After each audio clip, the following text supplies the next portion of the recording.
One such moment on the front line show Ukrainian first-person view, FPV, drones, destroyed 3 Russian tanks and several other vehicles in a single night, according to Kyiv, including one of Moscow's vaunted T-90 main battle tanks. Drone pilots with Ukraine's 47th Mechanized Brigade took out 1 Russian advanced T-90 tank, 2 T-72 tanks and 4 trucks, as well as 2 armored personnel carriers. Kyiv's defense ministry said on Tuesday, sharing footage appearing to show explosive drones veering into a string of vehicles and at least 1 explosion.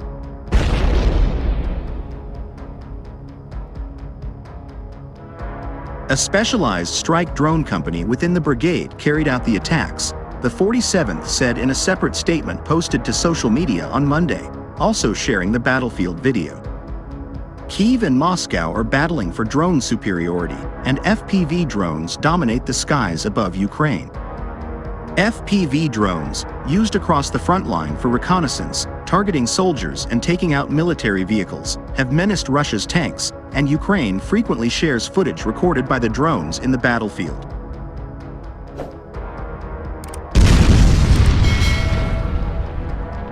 The 47th, which is at least partially deployed in the eastern Donetsk region of Ukraine, close to the city of Pokrovsk, said in late May that its drone company had taken out 6 of Russia's advanced T-90 tanks.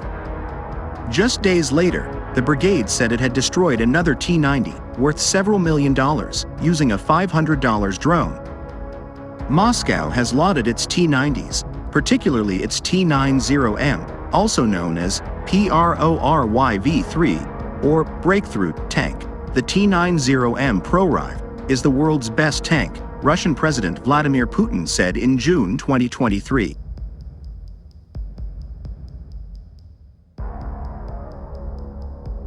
In late December 2022, Russian state media reported that the T-90M had been deployed in Ukraine for the first time. The T-90 is broadly comparable to the US-made Abrams, which the 47th Mechanized Brigade has operated since Ukraine confirmed that the tanks, donated by Washington, had started arriving in September 2023. Russia's defense ministry said on Tuesday that its forces had improved the tactical position of their forces against fighters from several Ukrainian brigades to the south and east of Pokrovsk, a key city for Ukraine's defense, including the 47th Mechanized Brigade.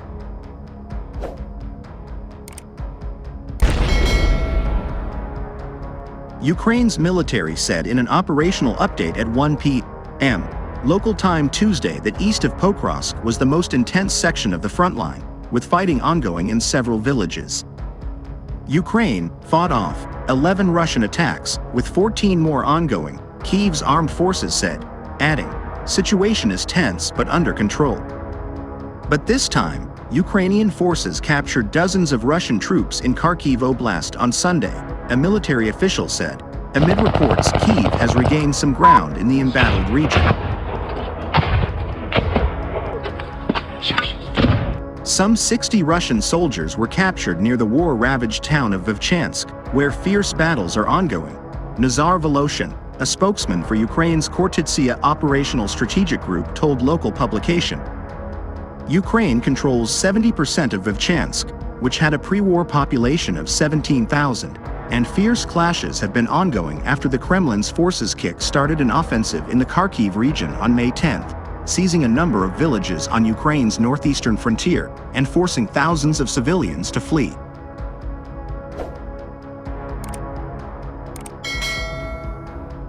Ukrainian President Volodymyr Zelensky has claimed that Russian losses during its Kharkiv offensive were 8 times higher than Ukraine's. Julian Ropka, an open data analyst with the publication Build, shared footage on X, formerly Twitter, that first circulated on Telegram, which purportedly shows the moment the Russian troops were captured. Russian soldiers seems to surrender in Vovchansk.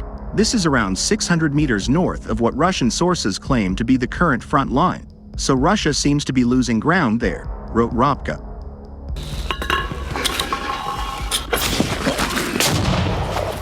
Ukrainian troops recaptured several areas in Vovchansk, using reinforcements via German-supplied Biber bridge-laying vehicle, he wrote in another post.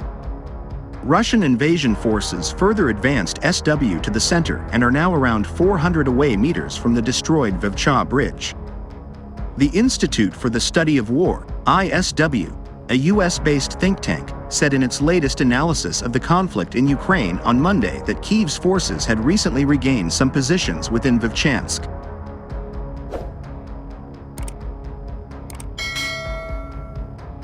Geolocated footage published on June 2 shows that Ukrainian forces regained a position along Dukovna Street in central Vovchansk.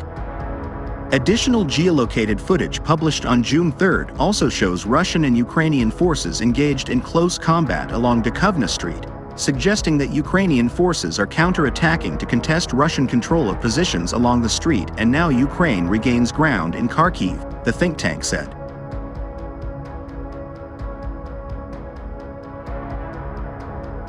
Ukrainian military observer Konstantin Mashovts sardonically noted that Russian millbloggers are complaining about increased Ukrainian counterattacks in the Kharkiv direction and warned that Russian sources may claim in coming days that Russian forces repelled a serious Ukrainian counteroffensive in this direction, the ISW added. For now, Russian forces has lost nearly 1,300 fighters, more than 100 vehicles of various types and 65 artillery systems in the past day, according to Ukraine, shortly after Kyiv reported the highest number of monthly Russian casualties and artillery losses in the war-torn country.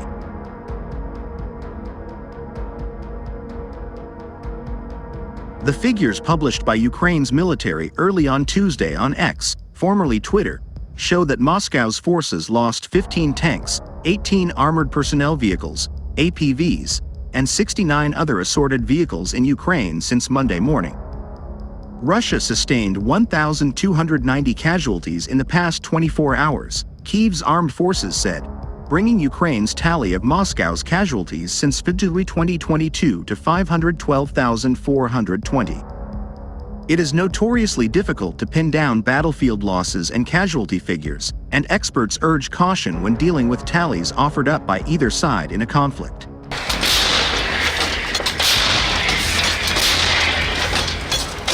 However, the figures do offer some insight into the impact the war, now well into its third year, has had on Ukraine's and Russia's armed forces as both sides look to replenish their losses.